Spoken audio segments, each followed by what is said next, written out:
Hi everyone and welcome back. I've got a gold D9 this time around. It's a dimple lock, I guess you'd call it a high pin count lock. There's 9 pins in 3 groups of 3. 3 on the right, 3 on the top, and 3 on the left. Here's the key. You can see the top row there would be the left side pin cuts. The bottom row would be for the right side, and then on the edge is the top. So there are 3 pins up top. The middle one is a, what do you call it?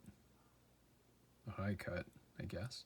And there's no dimple in the key. So let's get it in there. Key works. I'll be tensioning with 3 stacked pry bars. That's a big open keyway. Tensioning clockwise, and I'll be using a Moki pick.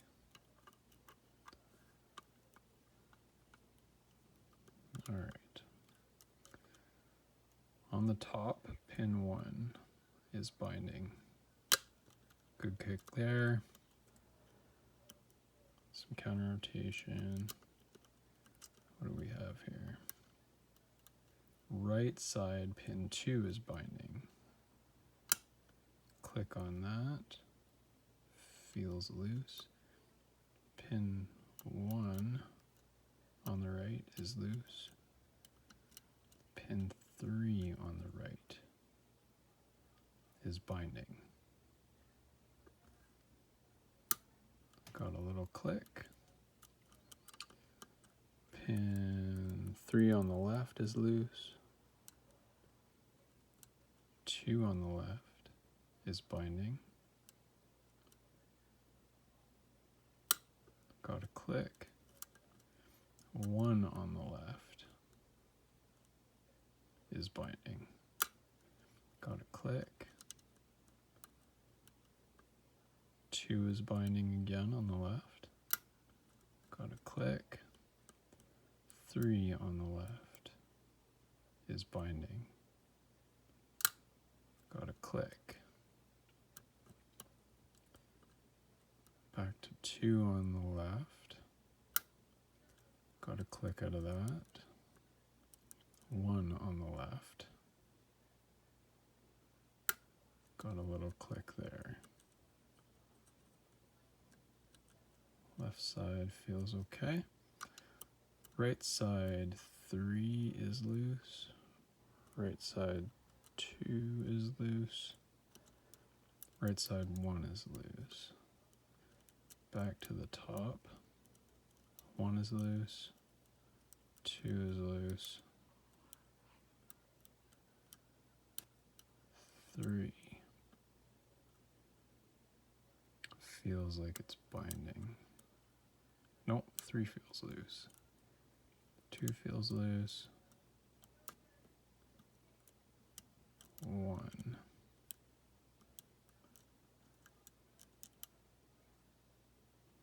I think 1 might give us something.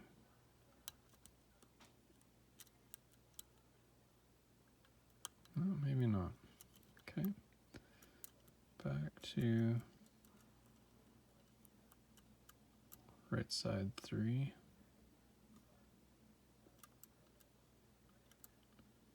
Oh, that feels loose. Right side 2 is binding. Little click there and a little bit of core movement. Right side 1 is loose. Left side 1 is loose. Left side 2 is loose. Left side 3 is loose. Let's go to the top. Top 3, if I can find it, is loose. Top 2 is loose.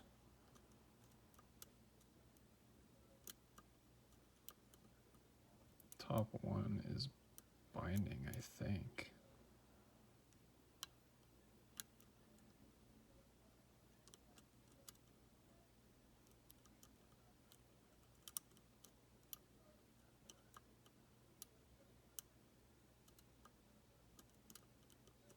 Having trouble staying on it here.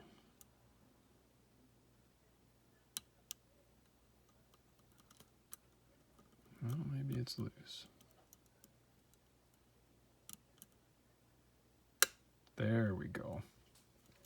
Good click on top side 1 and some core movement. Top 3 is binding.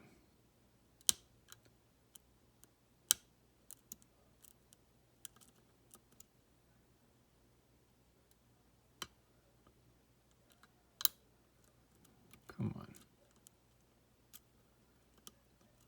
Top 3 is loose. Top 2 is loose. Top 1 is binding.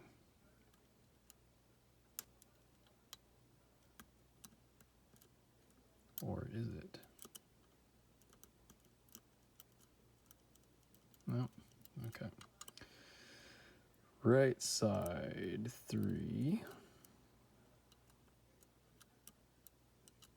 I think is binding.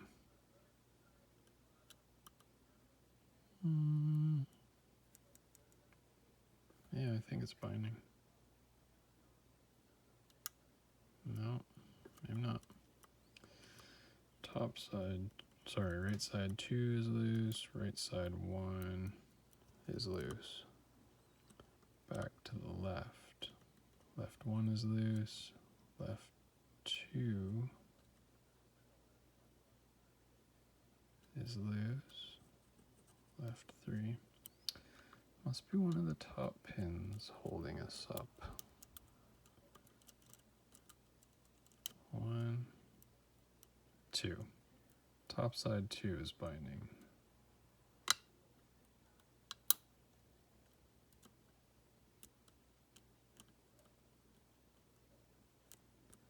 I think it's still, there we go. And we got it open. How long did that take? 7 minutes and a bit. Okay. Now comes the slow part, the gutting. So I'm gonna lock this back up.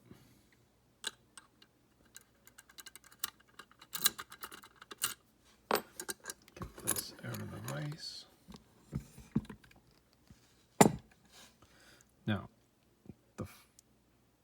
one of the things about this lock is that, on mine anyway, the C-clip that came on it was an absolute bear to get off, so I thought, you know, I'll just leave it off. I'll replace it with something easier instead of spending 5 minutes just getting that clip off.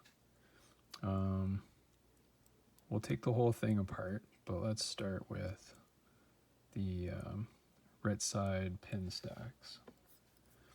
So let's see if I can do this without losing any springs. There's one. Okay, we'll put that there. Also, let's see. Yep, should be able, there. You can see that the pin, the driver pin was in the correct orientation. You can see the lip there. Key pin. Next one. Gonna feel the spring. There we go. Driver. You can see the lip on the driver was down in the right orientation. Key pin. And then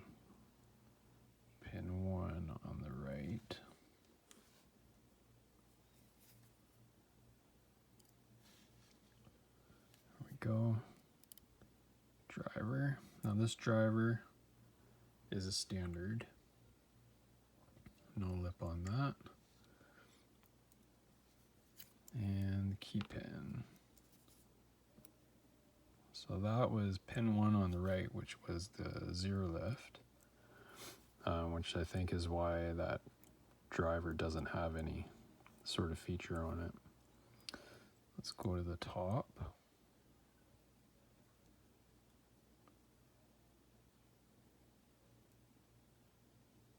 There.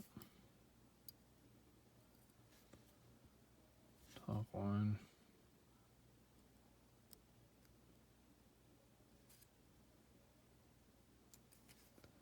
Get the driver out. There, you can see the lip on that one. Key pin.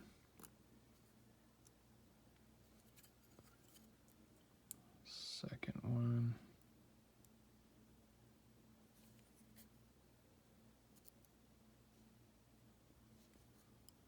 Spring.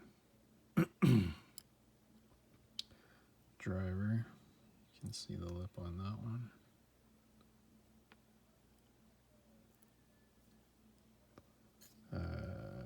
Key pin.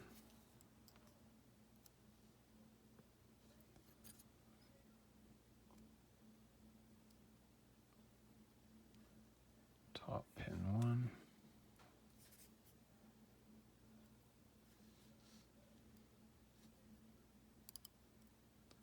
There's a driver.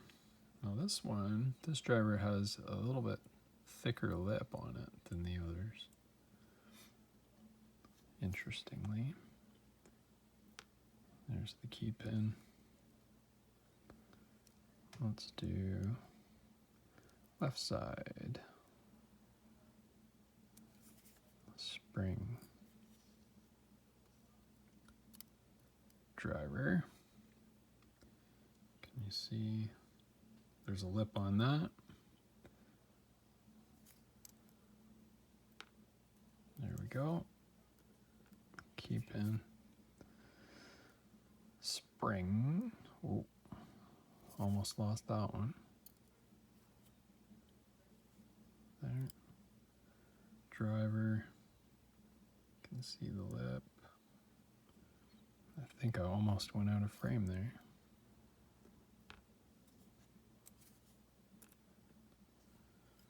There. And last. Spring on that side.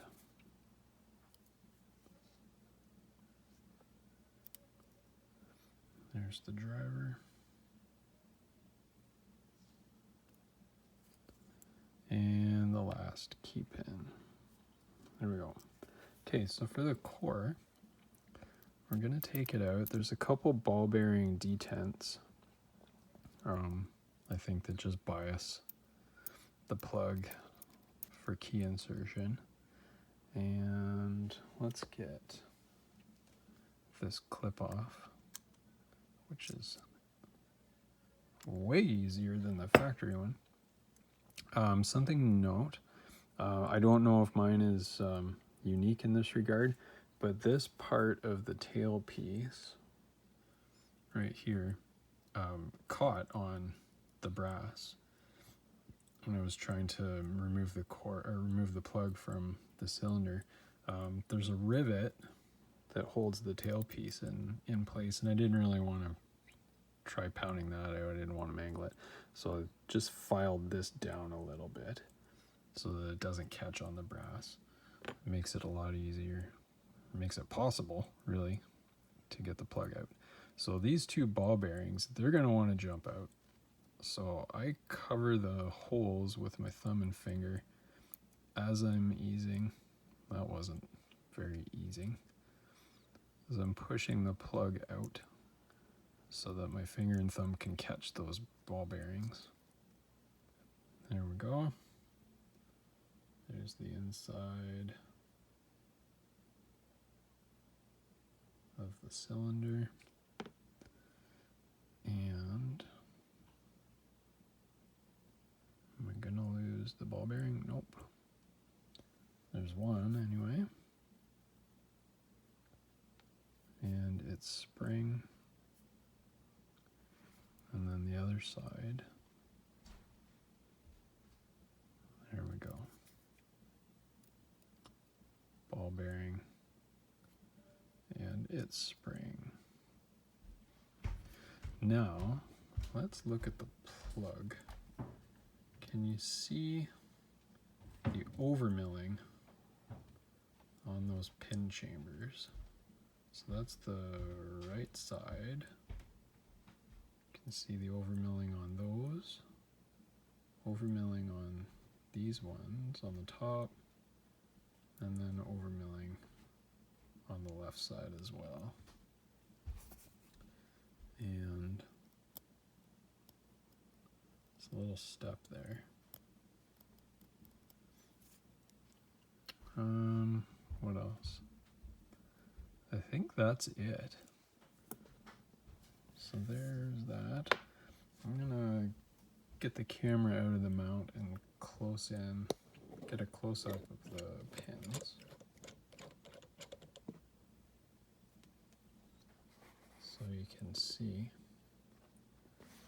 There we go. You can see all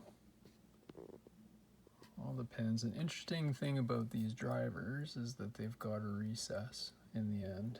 Here, I'll use this one, where the spring sits. I guess it gives more room for the spring.